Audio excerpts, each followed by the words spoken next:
Okay, we're live. We got to let it breathe just for a moment here while we bring on Facebook, and then we shall get tonight's Mile High Mailbag up and rolling. And we're good. Welcome in, everybody, to the Huddle Up podcast, presented as always by Mile High Huddle, powered by Blue Wire Pods. I'm your host, Chad Jensen. With me, my fellow football priest and the deputy editor of milehighhuddle.com. He is Zack Kelberman. Zack, alas, despite the hopes, prayers, and good vibes headed in Greg Knapp's direction after he was struck by a motorist on his bicycle in California, the former Denver Broncos quarterbacks coach and current New York Jets passing game coordinator has passed away at the just unjust age of 58. So it's a tragedy, and, way too young. Way too young. And all we know is he was struck by a motorist, and it's under investigation. But, man, RIP. Yeah, we talked about it yesterday, us not cursing and us kind of having to hold ourselves back, being professional. This is one situation where I want to curse because it's such an effing shame that someone as young as 58, someone as prolific, someone as nice of a person, let alone a football coach as Greg Knapp was, to be cut down while riding his bike. I don't think he woke up that morning, got on his bike, and thought that was going to happen. It's just such a freaking tragedy, and I feel so bad for his family, so bad for his friends, former colleagues, former players around him. I mean, what a great guy, and I just can't get over 58, though. He's just, you could say he's still starting his life in a sense, finding himself in a sense, not ending his life. It's just so sad.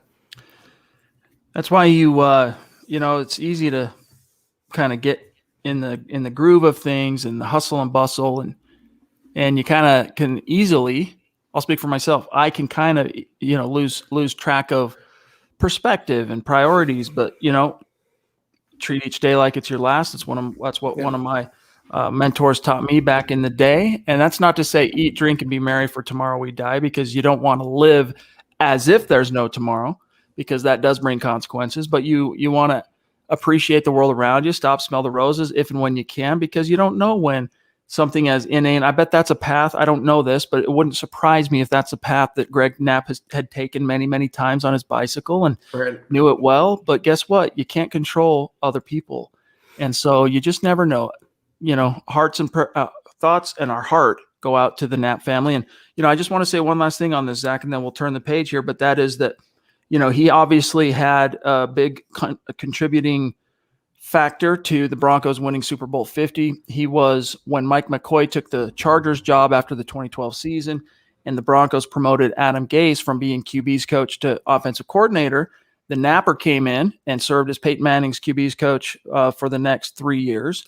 And then when he retired, he took over, and people wonder why Trevor Siemian looked so good in 2016 and then not so good in 2017. Well, hey, he had Greg Knapp in 16, and maybe that has a lot more to do with it than just the Gary Kubiak effect.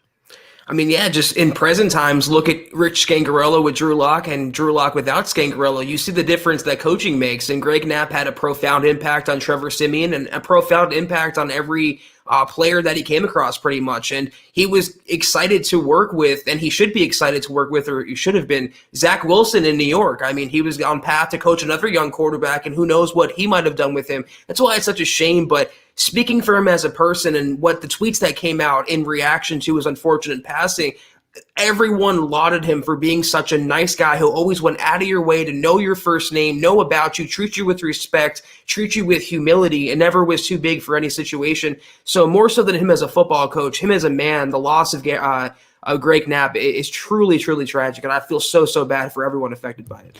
Appreciate the super chat, Shane. He says, RIP to Greg Knapp, forever a Bronco. Yep. Indeed. And it's, hey, your heart goes out to anyone who suffers a tragedy such as this. But when it's a former Bronco and a former Bronco who contributed to a world title, it just makes it sting all the more. Chris McKay, thank you for that super chat, my friend. He says, hey, guys, finally jumping in a live stream. Knapp passed away. Too bad to hear. About to move to Idaho, or I would send more. Hey, Chris, we appreciate any support you can give. It really means a lot to us. Believe that, my friend, and hope you have a nice and easy and safe move. And, best of luck out there. It's a fine state. Yeah, I mean, he can probably have a safe move, but easy move. No moves are easy. I despise moving. And Chris, I hope that you have a better process than I ever had. But thank you for your contribution, and keep tuning in with us. And welcome if it's your first time joining us tonight. Greg on Facebook, what's up, buddy? It's great to see you rocking the Let 'em Hate shirt, just like my co-host here. He says, "Good evening, fellas. Been drinking how do you pronounce that, Zach? I don't know. Courvoisier. Thank you. Pass the Courvoisier. For my kid's mom's heavenly birthday today. So here's a shot for Coach Greg Knapp.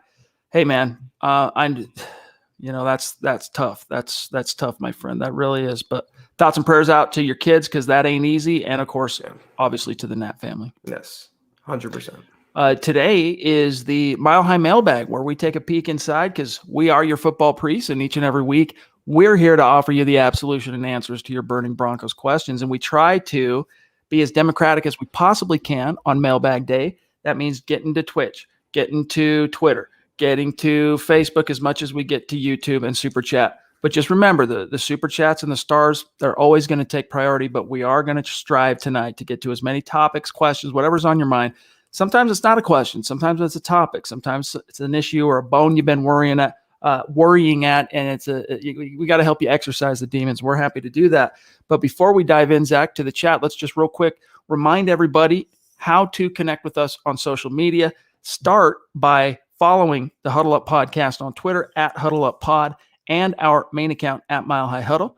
Our great producer, John Kay, who does a phenomenal job of just staying in touch with our community and, really being concerned for people out there. John cares about each and every member in this community, just like we do. And you want to connect with him on Twitter at John K MHH. My partner, Zack Kelberman, on Twitter at Kelberman NFL. Myself at Chad and Jensen. And then also, gang, make sure you are following the Huddle Up Podcast on Facebook as well, because we have some huge plans for our Facebook page, but we got to wait till it gets to scale. So in the meantime, we need you guys to get on over there, like and follow the page, to kind of help incentivize you beyond the just simple, hey, call to action, help us out. We have been giving away a little piece of swag each and every week to a randomly selected name who is both liking and following the page, and we will do that later tonight for this week's. So you want to get in on that, navigate on your browser, facebook.com/Mile High Huddle Pod, or just open up the app on your phone, search Huddle Up Podcast, give it a like, give it a follow. Also, kindly consider becoming a supporter of Mile High Huddle on Facebook. Navigate facebook.com/Mile High Huddle, big blue button at the top, become a supporter, click that, $5 a month. You are now a super supporter, and you get something in return. You get access to Kelberman's Corner, our VIP premium content, which starts with KK, the Trickle Zone every Saturday at noon, our newest show with yours truly, Broncos Book Club. Another way to support what we're doing here, gang. And also check out the merch store, huddleuppod.com. Get your swag on. And if you're not in a position to do those things, hey, it's all good. We're seriously just pleased as punch to have you here with us. Just make sure you're subscribed. Kindly like this video if you're on YouTube and Facebook. It hurts us in our heart. Right, Zach? When someone watches, participates, enjoys the content, can't be bothered to give us a little like. That really does hurt our feelings, guys. Keeps us up at night. So give us a like. And then, hey, if we're doing a good job for you, share this video out there. Help us continue to grow. Reach new like-minded Broncos fans just like you. All right, John, what do we got, buddy? I see one from Mad Dog on YouTube. I want to get after Sam here. What's up, Sam? Good to see you, my friend. Appreciate that very generous super chat. He says, good evening, Broncos country. I received my Mile High Huddle t-shirt today. Got my profile pic updated. Indeed, it's the football priest. Looking sharp, my friend. Send that to us. Shoot me an email, milehighhuddle@gmail.com. Shoot it over to us, and we'll put you up on our social media and give you a flex, give you some props. Thank you. He says, 12-5 at worst, Zach, and making the playoffs. Thanks, guys. Go Broncos, and let them hate. 12-5 at worst. I like it, Sam Bam. Very optimistic. And we've had, players on the show now both predicting either, 16-1 or 17-0. So Sam, you're at kind of, falling under the average there. But thank you for rocking this swag. Thank you for contributing. And it's always nice interacting with you. Most definitely. Real quick, the subject of tonight's stream, because we always want to find at least a topic, a pertinent topic to title the stream around. And we went with the fact that the Broncos are asking their quarterbacks to show up 4 days early for training camp. So Drew Lock, Teddy Bridgewater, Brett Rippon, they're going to report on Saturday, Zach. Meanwhile, the rest of the dudes, they're not showing up till, they'll probably report Tuesday, and then training camp, I believe, starts, of course, Wednesday. But Mad Dog Rob, he says, well, why early? Is it the QB battle, running a dual QB starters like we did years ago, or option 3?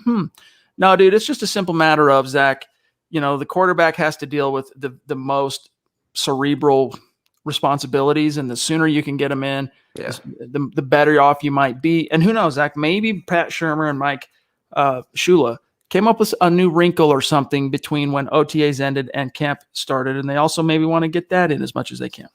It also could have been a thing where it's being repackaged as news now, but it could have been decided weeks ago that the quarterbacks were going to show up a little early, so it's nothing major. I wouldn't read into it too much. Like Chad said, the quarterback obviously is the central component, the nerve system of a team, and they want to have both in the building because it's unignorable that the quarterback competition is the biggest positional battle going on this summer. So it's just one kind of, cog into the entire element with the Broncos. Most definitely. Let me see where we're at here, guys. There might be a little bit of dead air here and there as we kind of march through. Again, we want to get to as many topics as possible. And of course, we want to get to the Duchess. Michaela, how's that tooth, my friend? How's it doing? I found what works for me, as I mentioned the other day, combination of Tylenol and ibuprofen. I had a dentist that clued me into that. But of course, before you do anything like that, you want to consult your own doctors and dentists, but hope you're doing well. She says, just about to normal. Thank you all for your love. Hashtag MHH is the best family pod, family-pod. Very sweet of you to say. And I'm glad you're just about there. That's great to hear. Yeah, it's like we said yesterday, there's nothing worse than tooth pain. So we're happy you're getting, better and you're on the mend. Thank you again, Michaela, for everything. We're looking forward to meeting you in the flesh in That's just right. a few more months. And by the way, to Peter, Geiger Gaming, that whole issue that was holding up your, I don't know what it is. And Zach, for what it's worth, because we have many listeners in Australia, it's worth us saying this on the pod for those who are going to buy merch down there. But when you enter in your shipping address, make sure you also enter in your phone number. There is a little slot for that. For whatever reason, they required that. So anyway, we got that handled for you, Pete. Your hoodie should be to you sooner than later. And thank you again for your patronage. Chase, what's good? Appreciate you, my friend. He says, I was curious on your thoughts regarding Shurmur's play calling in the box versus on the field. He did both last year. Zach, I know that obviously as a head coach, right, you got to be on the field. So just like Vic Fangio, when Pat was with the Giants, he was field side, but that was Mike Shula calling plays. He started the season off on the field this past year as a Bronco, did Shurmur, went to the box. I got to tell you, I didn't notice a palpable difference in whether the scheme looked better or worse because it was basically just a crap show throughout the majority of the season. But, hey, if you spent that much time in the box last year, Zach, probably better off doing it again this year because, you got the reps and you can see the field. Maybe that's where he's most comfortable. It harkens back to talks we had last year about it and debates that we've engaged with the audience about it. I don't see a difference in knowing when to call the screen pass if you're on the field or if you're in the box. It doesn't really change the complexion of the game to me. I think it's more of an excuse than anything else. I think coaches get comfortable and they lean on that, being up high or being down below when they can. I always wanted a coach to be on the field, to be just interacting with the players and around the momentum of the game. And that's what I prefer. But if the coach doesn't have it, if he's calling plays from 2 decades ago, it's not going to matter if he's calling plays from, Colorado Springs or from Mile High Stadium.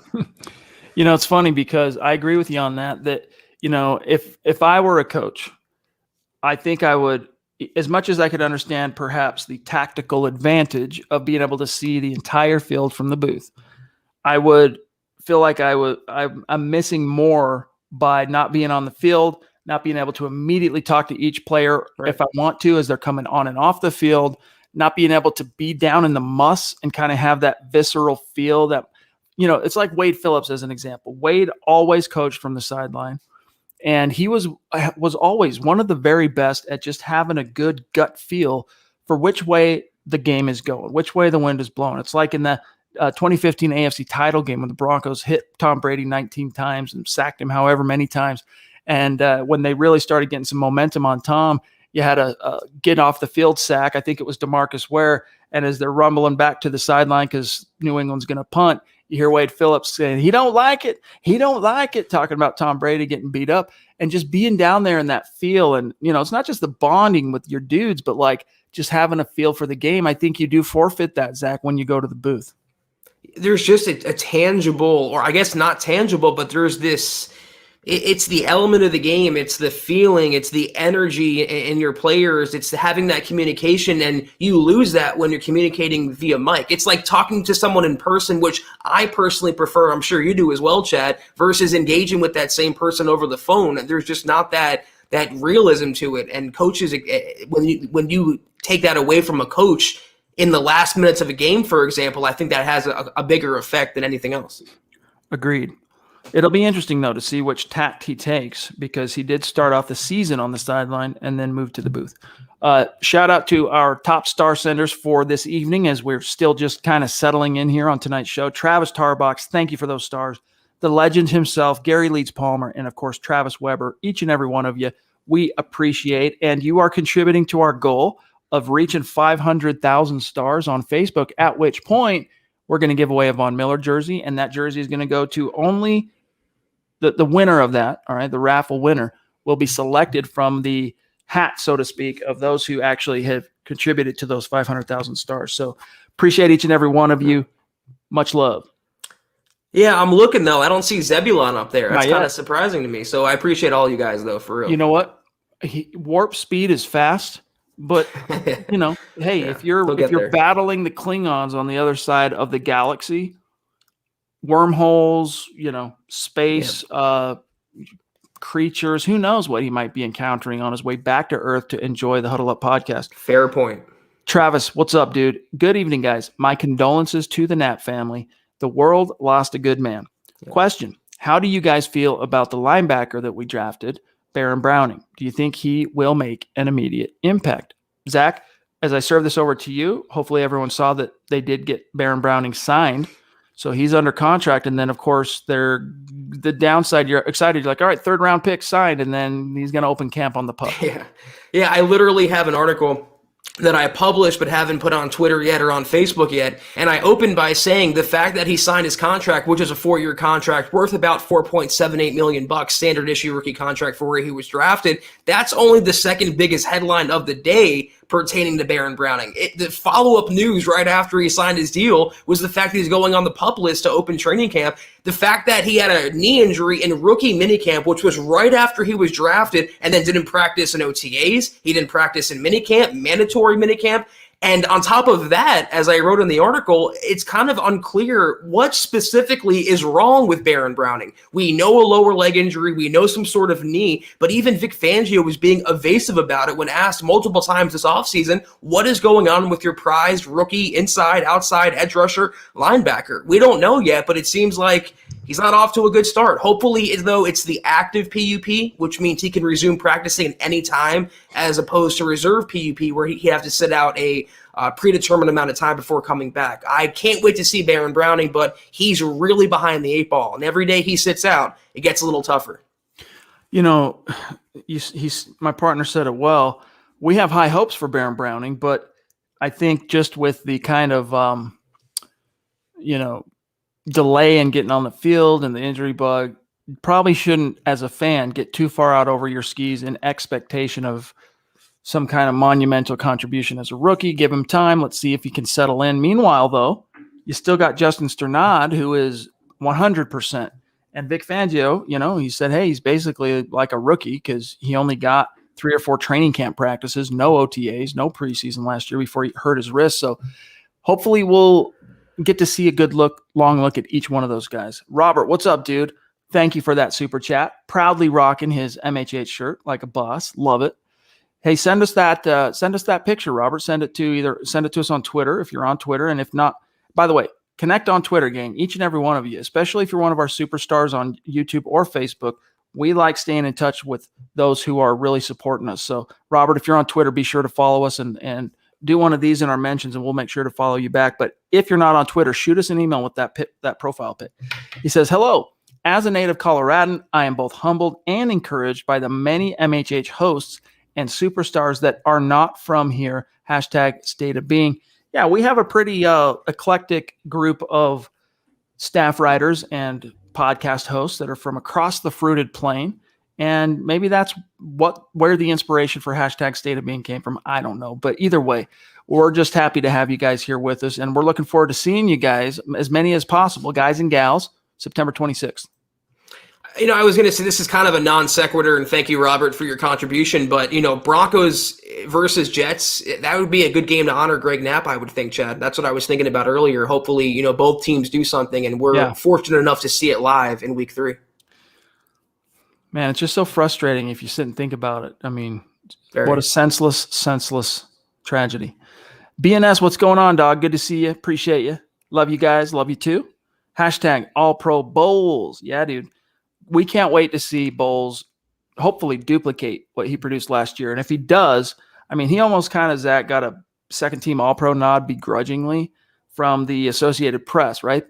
His peers and coaches around the league, they want to see it again. And then that level of performance, you can't deny from the Pro Bowl. You can't deny it. So he just needs to string it together at least one more year of that, and he's going to be one of those household name left tackle, lock him down studs that he could really build some momentum and become a thing for this team long term. And I really hope he does, because they need a linchpin. And who do they really have as a linchpin, if only for Garrett Bowles, which is so weird to say. You can't rely on your right tackle because it's constantly a swinging door there. You can't rely on your right guard because who is your right guard of the future? You can't rely on your center because who is your center of the future? And Dalton Risner last year, he was kind of shaky as well. So Garrett Bowles needs to be the leader of the offensive line and one of the leaders of the entire offense. And I think he's capable of that, not only being an All-Pro, but an All-Pro in the locker room as well. Appreciate you, Maurice. Yes, Sam. This is a Peyton Manning bobblehead that was bequeathed to me by the contractors that did the drywall and soundproofing on my new studio. They gave me this. They're like, hey, this is for your new podcast studio. I'm like, oh, cool, thanks. Is the job done yet? But anyway, yeah, that's exactly what it is. So more of that stuff, once I'm almost completely moved in here as far as all my gear and all my stuff. I'm finishing. You can see some of it hanging on the walls here behind the banner, acoustic treatment. Once I get all that hung up, and I'm going to start hanging some spots, some shelves where I can put some of my other stuff. I mean, this is just a cool Bronco football, but I got one signed by Floyd Little, another RIP, Bronco Hall of Famer. Some other cool stuff that you'll see up on the walls, and we can talk about it when the time comes. But, oh, look, here he is, dude. Zach. Romulans have been vanquished. He's like, it's like Bloody Mary. Saying his name makes him appear. We appreciate you, Zebulon. He had to Google Romulans, though. Ironically, Star Trek has never been my thing. Mine either. That's one thing where Chad and I differ. I'm not really a Star Wars, Star Trek kind of guy, but I've heard it a million times. Zebulon, it's more of a running joke. We just want to say we really appreciate the personality that you've become in the audience, and we appreciate your contributions, obviously, as well. For what it's worth, I've never been a Star Trek guy, but as a pop culture fan, of like different media properties that have existed, I know a little bit about Star Trek, but it can't hold a candle in my book. Even the old school Star Trek, with the original Captain Kirk and Spock and all that stuff, can't even hold a candle to Star Wars. But I at least know enough from being like a teenager in the 90s and seeing Star Trek The Next Generation on repeat syndication on cable constantly that I know what the Romulans are. I know what the freaking Klingons are. Few things like that, but I'm not really a Star Trek guy. But Zebulon, I am curious, where does the name come from, my dog? We assume your real name is Kevin Lind. Zebulon Omega. I mean, is this simply, are we talking like, what do they call that, Zach? The verbiage that they use in the military to signal out, right? Like alpha, beta, all that stuff. Is simply what it is? I don't know. I don't think we want to know the answer. I think we might have to be killed if we know the answer. So we'll call you Kevin Lind and just kind of respect your non-surname. Hey, what's up, Michael? It's great to see you in the chat tonight, my friend. We really appreciate you. Really, really do. All right. Seth, what's good, buddy? Great pod, he says. Go Broncos. Yeah, there's not a whole lot of, news to break down. There's a few things we can get to if we need to or if we get time. But we're mostly just wanting to see what's on your guys' mind tonight. It is the Mile High Mailbag, and this is are the episode we look forward to the very, very most. And I know Travis, Zach, thank you, Seth. I know Travis was wondering, hey, when is Javonte Williams and Browning is signed? When is Javonte going to be signed? It's nothing to worry about, guys. These are slotted contracts. And so it's really matter of course. There are some little verbiages depending on where they are drafted, what round, and depending on the position. Like when Drew, for example, was drafted, he almost walked the line of having to hold out when training camp started because if you remember, Zach, it was something to the effect of there was he was wanting that quarterback clause for second rounders that would have given him a little bit more, I think, guaranteed money. I can't remember exactly the wrinkle to that, but they'll get signed, dude. Don't worry about it. I would put it this way. If Javonte Williams is not signed by the time training camp starts next week, I will do the 50-piece challenge live on the Huddle Up podcast for everyone to see. Promise you that. It's going to happen. Here's one from Don on Facebook. Thank you for being with us. If Fangio crashes, is there any chance of a Gary Kubiak return, or is he too old school? Now, there's too much water under that bridge now, unfortunately. He's out of the league, right? Or is he still coach? I thought he retired. I thought he retired, yeah. Yeah. His son is the new thing now in Minnesota, Clint. Yep. All the boys of Gary, their names start with a K. Clint, Klein. There's another one I can't remember. Anyway, but Gary, hey, it was wearing thin on him hard. The stressor, the stress and pressure of coaching before he left Houston, right? In fact, that's one of the reasons the Houston Texans ended up unraveling, and he was fired because he had that mini stroke on the field. Remember that? And then there was a similar episode his second year in Denver, not the Super Bowl year, the second year. So he's just a guy where, stress comes out in the wash no matter who you are. Eventually, if you're constantly under pressure and constantly under stress, it's going to affect you and it's going to make some sort of an impact.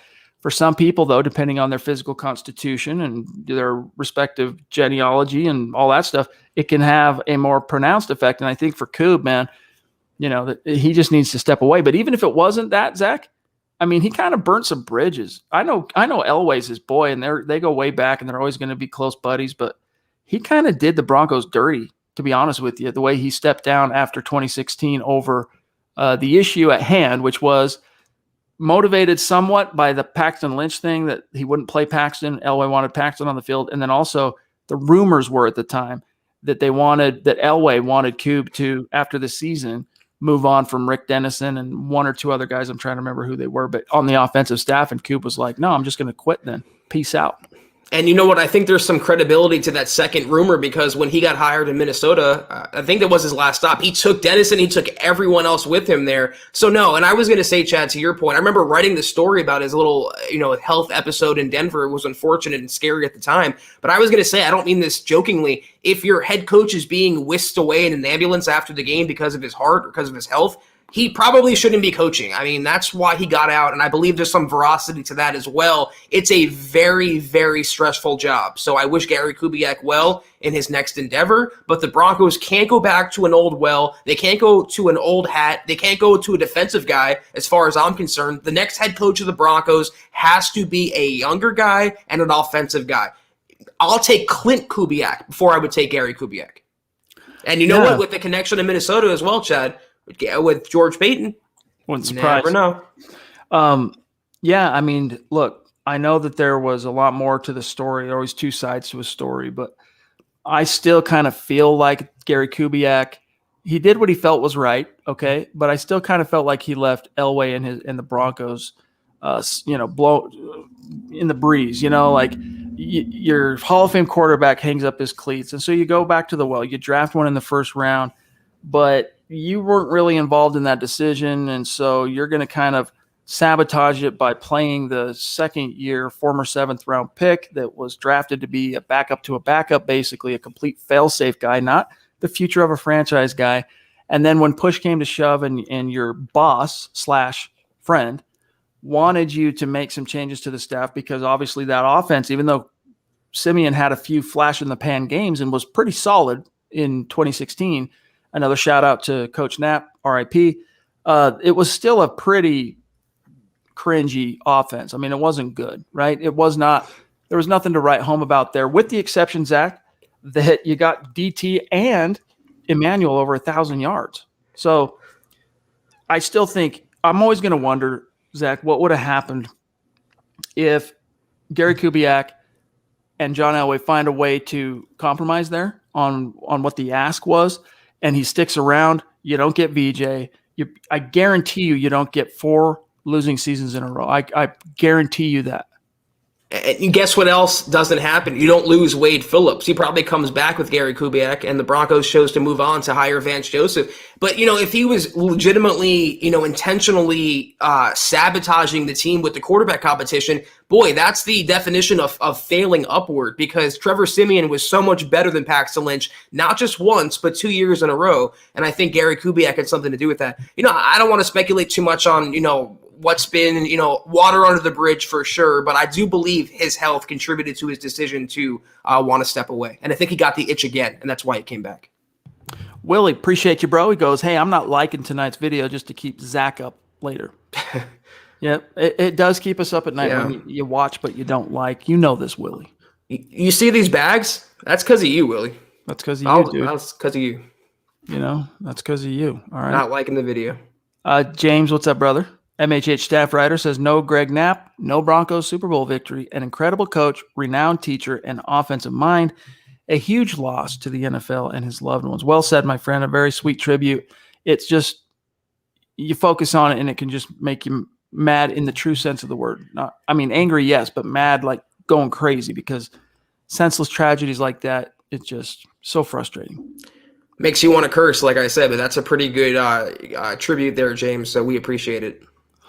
By the way, before I grab Sam, Travis, yes, we did get your email today, FYI. Okay, good to know. I've just reread it. Good. Appreciate that. We look forward to that.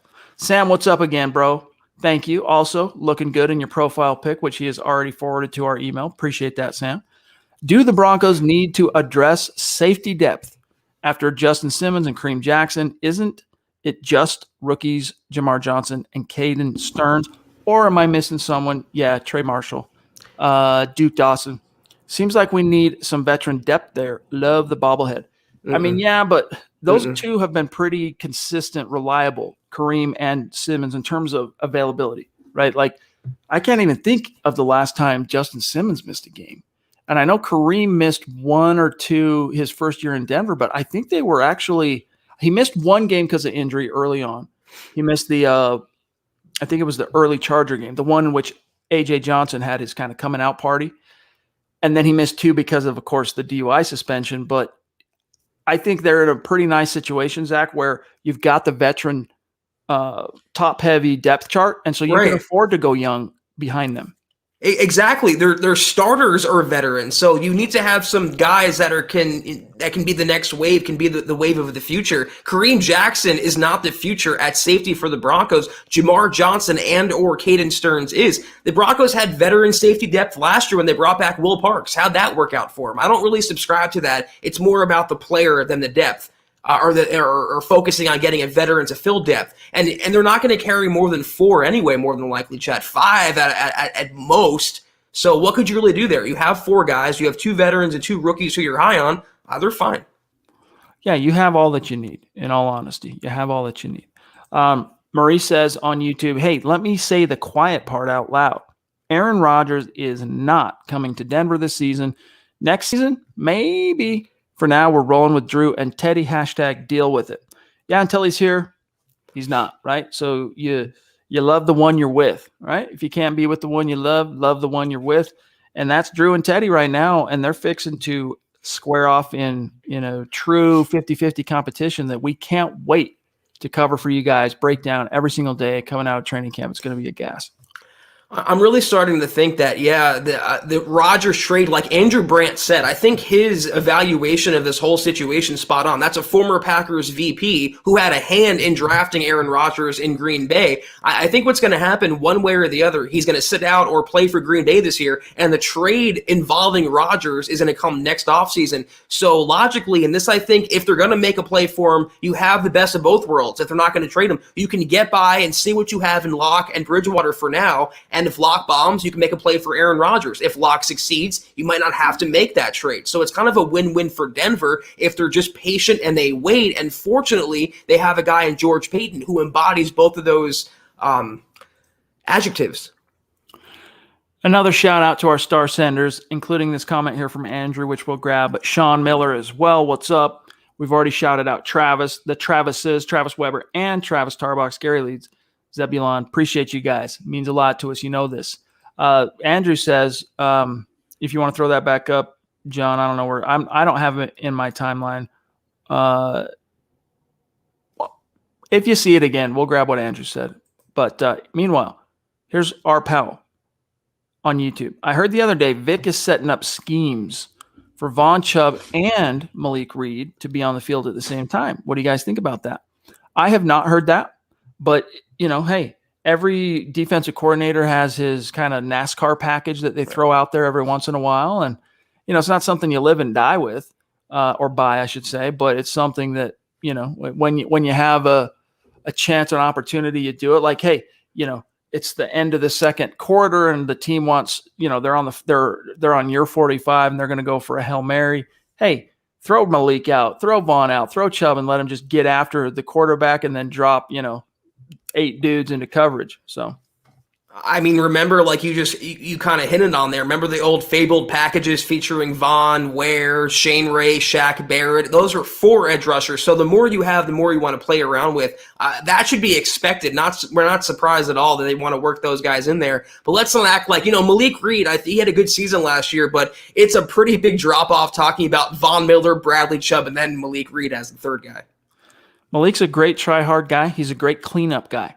He's not good against the run. He leaves you very exposed in that aspect. And he's just not a guy that wins off the snap like Vaughn does and Chubb does or can. Chubb's not as consistent winning off the snap as Vaughn is, but Reed does have his utility. And if he can go out there and do like he did last year and approach double-digit sacks, hey, he'll hit unrestricted free agency and he'll get paid, dude. Andrew, what was the question there? Sorry. We've delayed on okay. Sean Miller, he says, it's good to be back. Finally been super busy. Missed you guys. My question is, how healthy is the offensive line? And let's get that raffle going, Facebook. Indeed. Thank you for the stars, Sean. You're included in that, man. As however many times you star between now and when we reach the goal, that's how many tickets, so to speak, you get in the raffle to be the one who wins the Von Miller jersey. But how healthy is the offensive line? Zach, there's no issues there that I'm aware of now that Jawan, well, that's not true. Bobby Massey had a little something, right? Yeah, that's the only thing we know of on the surface is that Massey kind of missed some practices, but the Broncos aren't really concerned. They have Cameron Fleming as well at that spot. As far as we know, Graham Glasgow's healthy, Cushenberry's healthy, they have Miners, they have Dalton Reisner healthy, and Garrett Bowles is a warrior who's always healthy. So fingers crossed, and hopefully, Sean, you didn't just jinx us. I'm knocking wood for all of us right now involving the Broncos. Okay, Andrew, here it is, bro. We don't forget about you. Just showing some love. Thank you, my dog. Go Priests, go Beast. Are y'all going to pod or live stream some of training camp, or is that beyond what's allowed? That is beyond.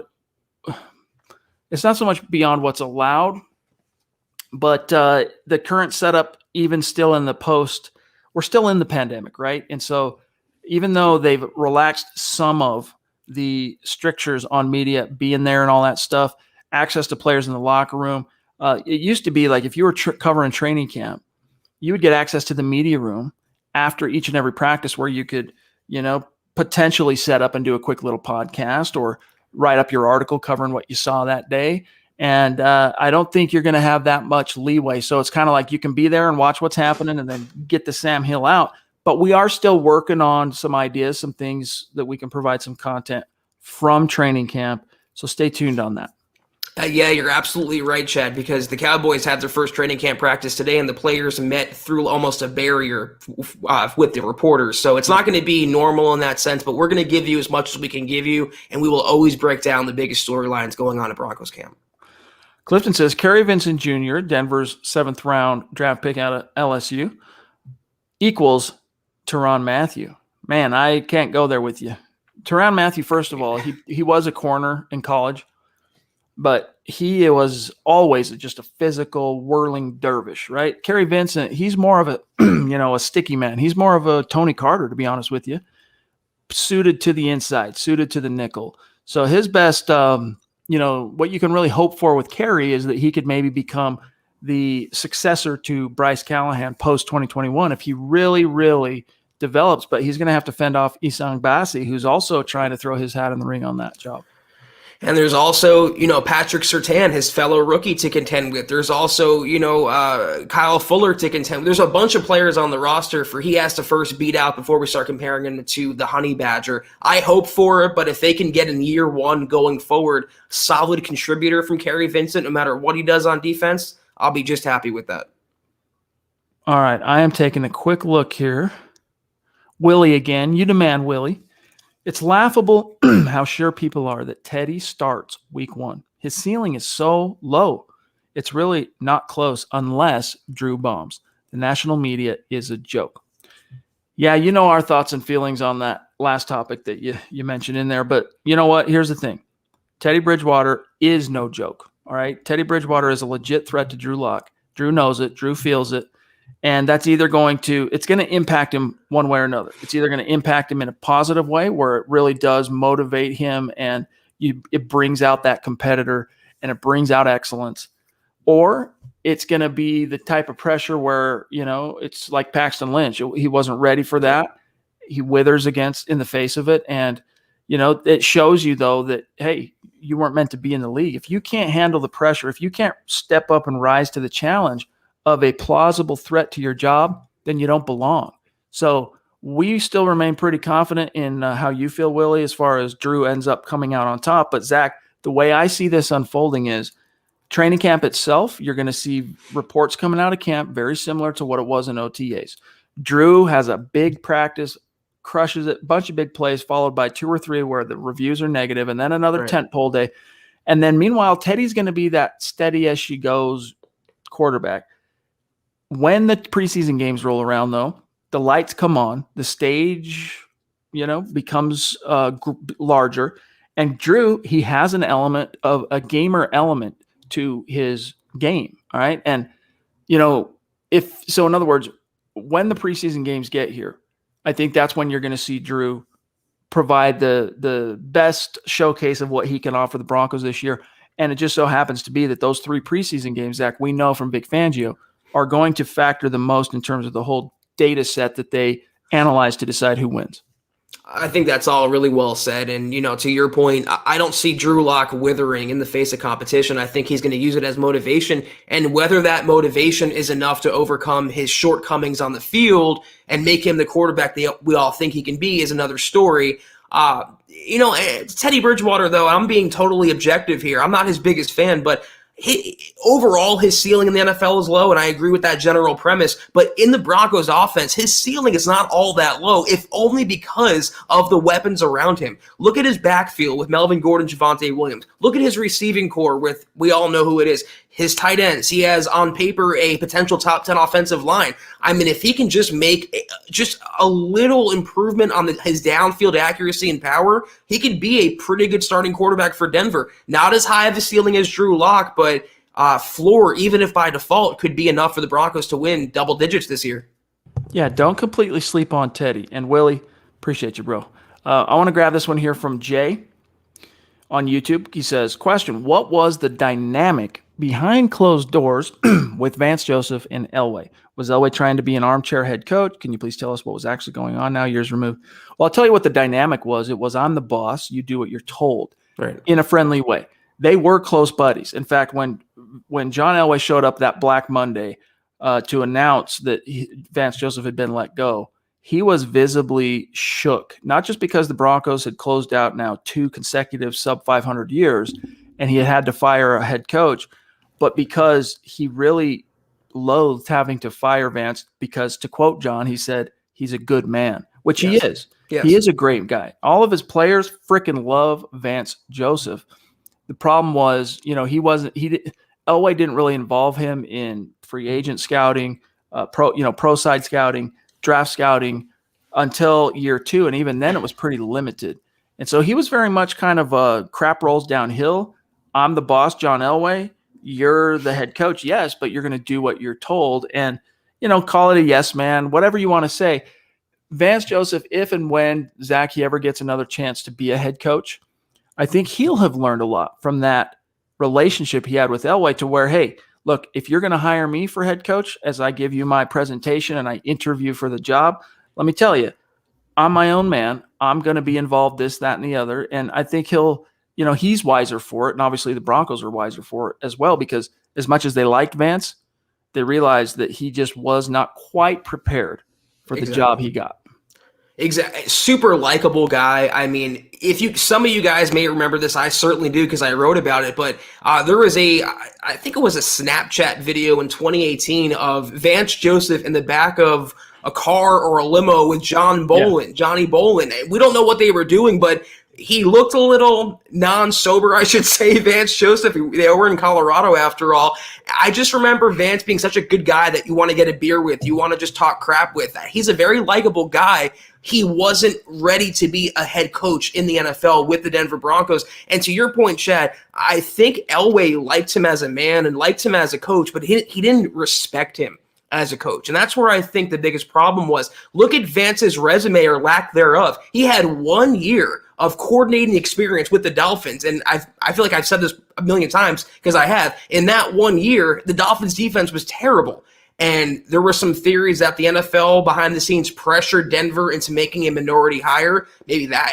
There's a whole bunch of conspiracies out there. I think Elway wanted to go progressive. I think he wanted to do something out of the box. So he hired a younger guy. He hired a defensive guy, inexperienced guy. It didn't work out. But he, like you said, Chad, the biggest point here, Vance simply proved on his own, despite any other conspiracy theory, he just really wasn't ready to be a head coach yet. He was out of his depth as a macro guy. But you know what? When he had to, there was a few points in that 2 years he was head coach. I can't remember which games now off the top of my head, but there were a few points where things were going sideways for the defense, and he stepped in and took over play calling duties from Joe Woods on defense. Yep. And the defense immediately played better. Yep. It was just, so it's not that he offered zero utility to the team. It's just that he wasn't quite ready to go from being, all right, I'm calling plays and game planning, to managing problems, all the little peripheral issues that are involved. And Vic Fangio, let's be honest, he has struggled with a similar thing because he's been a guy that has been able to just focus as a coach, as a game planner, as a tactician, position coach, get in there if he wants to and coach up the off-ball guys, get in there if he wants to and coach up the edge. But when it comes to the macro vision of what it really means to take the mantle of a head coach and shoulder that responsibility, Vance Joseph was out of his depth. Yeah. Vic Fangio remains to be seen if he's out of his depth. So far, the returns obviously are not all that encouraging on that front, Zach. Yeah, I just want to add one more thing about Vance. When you're in a relationship and you guys you break up, in the beginning after you break up, you hold so much hostility and anger and resentment and pettiness toward the other person, and then a few years go by and then you kind of let it go and you become apathetic toward it. That's how I was about Vance. When he was coach of the Broncos and fired after, I was like, worst coach of all time, worse than McDaniels. He should never coach again in the NFL. I'm looking back on it right now. He certainly deserved to be fired. He wasn't ready, but look who his quarterback was. Look who his coordinators were being a rookie coach. He had Mike McCoy and Joe Woods. I mean, those didn't cut it either. He had no boon, and especially a guy in a front office in Elway who, one of the comments said, EJ here never empowered Vance. It's true because he didn't respect him. So I could see why Vance failed. It certainly was on his own volition, but he wasn't given much help by the Broncos either. Conversely, Fangio has, because Elway respects Fangio, and he sees him as an equal, not a lesser. Mm-hmm. Very true. Very true. You're always going to wonder, hey, if Vance, gets to coach a Peyton Manning, preside over a Peyton Manning team, where you're not really coaching Peyton. Peyton's running his own show, but or a more established veteran, you're probably a team that's a lot closer to 500, if not above, and put Peyton out of it. Like just a more, like even a Joe Flacco team, all right, from that era. Ugh. You're probably a little bit closer, but you were dealing with true incompetence at quarterback, just a pure lack of talent on the part of Trevor Siemian and a pure lack of competency on the part of Paxton Lynch. All right, Edward Keating, what up, dude? Good to see you. It was great talking to you the other night, my friend. Thank you for the support. He says, Locke will beat Teddy. Screenshot this. Hit the like button. Thanks, Chad and Zach. Denver Broncos for life. State of being let him hate. Locke 2021. All right, buddy. Make sure you guys do that. Screenshot it. You could screenshot us saying it as well. In a level competition, all things being equal, we both predict that Drew Lock will beat Teddy Bridgewater. So get those receipts ready. Yeah, Chase, PJ Locke, by the way, he's another one of the depth safeties, but let's face it, barring injuries, multiple injuries, he's a practice squad / game day active type guy that gets bounced right back to the practice squad. Benjamin Flores, what's up, fellas? Been a minute due to life being busy. Keep up the good work. Appreciate you, bro. Appreciate you. All right, let's see here. Willie again. Thank you, buddy. He goes, Teddy's only a real threat if Drew gives up. Come on. Look, as you got to be careful to wade into the territory of using absolutes and, jumping the shark. We don't want you to misinterpret, for example, on our part, saying, hey, we're less than, completely impressed by Teddy Bridgewater's physical wherewithal as a talent and say, oh, that means Teddy sucks. Teddy Bridgewater does not suck, dudes. He really does not. He does not suck. Teddy Bridgewater he's a journeyman. He's proven that. But there's still that sliver of a chance, Zach, he could be more if put in the right situation. And the reason I say that is because of the leadership component he brings to the table. He just has a juice, man. He has an it factor that men gravitate to. And then also from what we saw, this was a quarterback on the come when that tragedy befell him in OTAs 2016. I mean, he was coming off a Pro Bowl year, leading the Vikings to 11-5. I mean, look what he did with top of the line coaching in New Orleans, his second year there, winning all 5 of his starts. Not great numbers that he put up in those 5 starts, but did your team win the game? You bet your ass they did. So don't sleep on Teddy. And again, if Teddy ends up winning this competition, or as you say, if Drew abdicates or, fails to launch, let's just say that, your Broncos are going to be okay with Teddy. They're going to be a plausible threat. Are they going to be able to go blow for blow with Patrick Mahomes? Let's face it, probably not. Can they push for a wild card? I believe they could. You guys want to do the suck test, and this is not as literal as it sounds. Would you take Teddy Bridgewater or Brock Osweiler as your starter? Would you take Teddy Bridgewater or Case Keenum as your starter?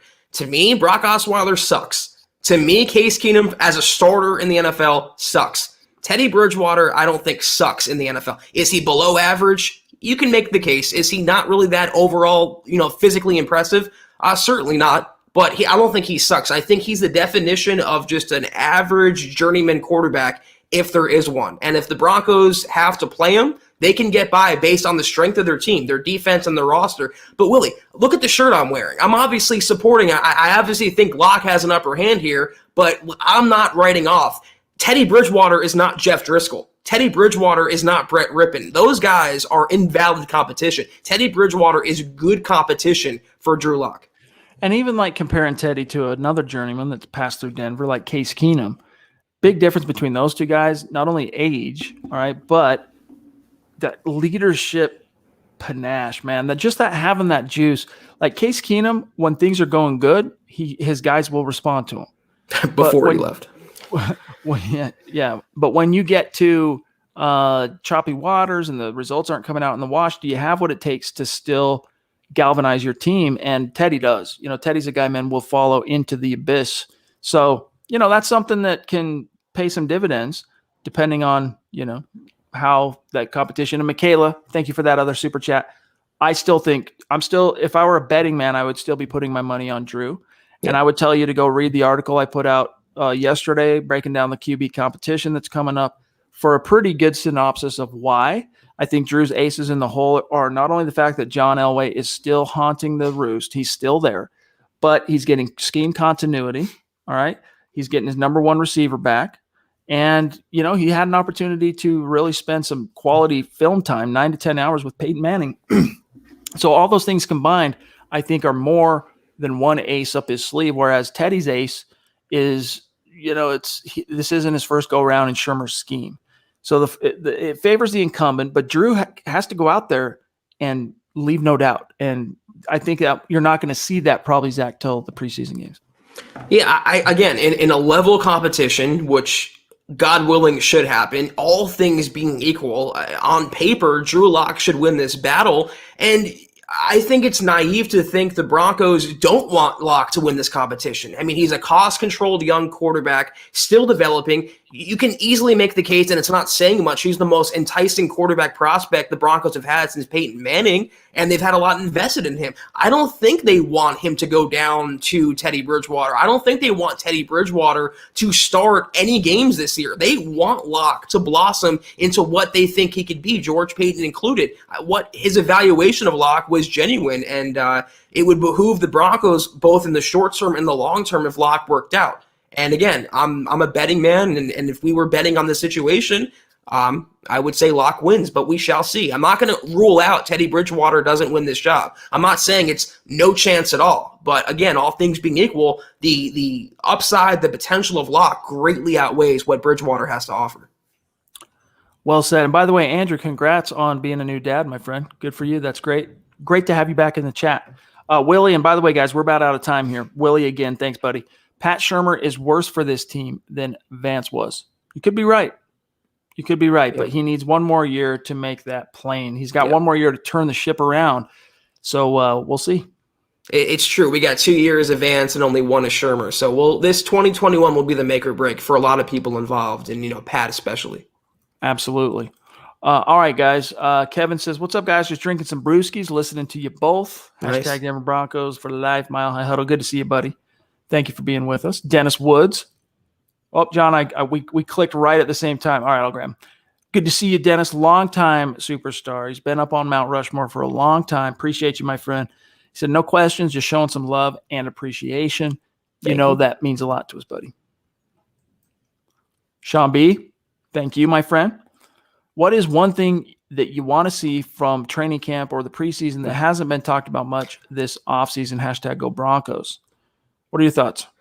Well, obviously, the quarterback competition has been beaten to death already. The first thing that came to my mind, honestly, was no injuries. I really don't care about anything else in preseason. I want to see a good offense, obviously, and good quarterback play. But God, please, no injuries, no Von Miller mishaps.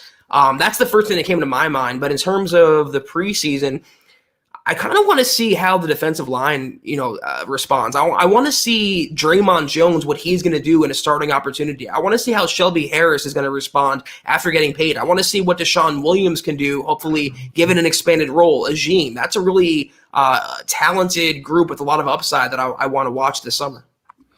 I mean, obviously, other than the quarterback situation, because that has been talked about a lot, just how some of the position battles are going to shape up, whether it's what happens at safety behind Kareem and Simmons, what happens at off-ball linebacker, as Zach just mentioned, the D-line, how does the wide receiver depth chart ultimately shake out? Running back.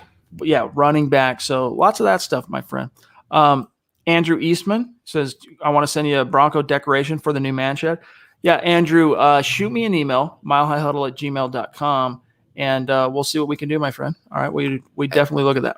Andrew, I have a mostly empty bookshelf behind me, so let's share for the audience here, John included. Remember, football priests, right? That's right. Okay, we're about out of time here. Willie, one last thing. John, have a show yet? Yeah, yep. It's in the wind, my friend. Don't you fret. Don't you fret. It's like the first cup of coffee in the morning. It's brewing. That's right. I don't mean the coffee. Last one here, Zach. I want to grab this topic, Yes, and sir. then let's dip on out of here. EJ goes, Chad Kelly blew his shot in Denver, but would probably just be a career backup. Probably. But you know what? I mean, he was literally this close to getting the keys handed over to him after Keenan led the Broncos out to a really slow start. What was it? It was like a 2-4 or something like that. And then, of course, the incident that we know happened. But I remain convinced that if Chad Kelly would have actually not walked inebriated into someone's living room on Halloween. And fought a vacuum cleaner. Yeah, battling a vacuum cleaner in a duel. He has talent, dude. He was another guy that not only had that big arm, but he had juice, man. He had panache. He had a little something to him that his teammates around him responded to. So you never know what could have happened. But hey, wasn't in the cards because of $1 million arm, nickel dome. God. If only Von Miller never held those Halloween parties. Chad Kelly might be the Broncos quarterback. It's funny, though, looking back on it, everyone, and ourselves included, lauded Chad Kelly for his swag, but now everyone is knocking Drew Lock for having the same swag. So it's different double standards in Broncos country. I'm seeing John real quick before we dip out, if I can grab the stars on the back end real quick. Yep, Andrew Baker going crazy with the stars. Thank you, buddy. Really appreciate you. 595 stars. Sean Miller, 400 stars. Travis Tarbox, 350. Gary, 200. Kevin, 170. Zebulon, 100. Travis Weber, 50. Every one of them adds up, guys. So thank you. And then last thing here from B-Rod53. I don't typically listen to an entire pod, but with MHH, I start listening. And before you know it, you're at the end. I really enjoy this pod. Thank you. Appreciate you. But guys, we're out of here. We got to go. Thank you for a great week of podcasting. And of course, next week, when we return the Huddle Up podcast Sunday night, we will be presiding over the beginning. It's training camp week. Training camp starts Wednesday night, which of course is a Huddle Up pod night or Wednesday. And that's a Huddle Up pod night. So that'll be fun. So hang in there, gang. You've grinned and bared it through the depths of the NFL summer, and we're about to start having a lot of fun. But yeah, we'll be back Sunday. So Zach, sign us on off, my friend. I just wanted to real quick just take 2 seconds. I want to grab Sean here. He's been a great supporter recently. He asked a question. We can keep it very brief. He says, who stars a corner this year? What do you guys think? Among the new additions, Chad, Ronald Darby, Surtain, I'm looking for a big year from Kyle Fuller. I think the Denver defense is going to rack up a lot of picks, and I think Fuller will be the beneficiary of that along with Simmons. I do too. I think, one of the things I was going to say when we were asked about what are you looking forward to seeing in the preseason was I want to see what they're going to do with Pat Surtain. But then before that could be uttered from my lips, I realized that whatever they're planning to do with Surtain, they're not going to show it in preseason. So we're going to have to wait a little while to see if there is a special plan for Pat, I guess I should say, how that resolves. But I think that depth chart is going to be Kyle Fuller, who has a great chance to return to his all-pro glory with Vic and Ed Donatel. And cash out next offseason. Yes, absolutely. From the Broncos or whoever else. Darby, Callahan, stay healthy, please, football gods.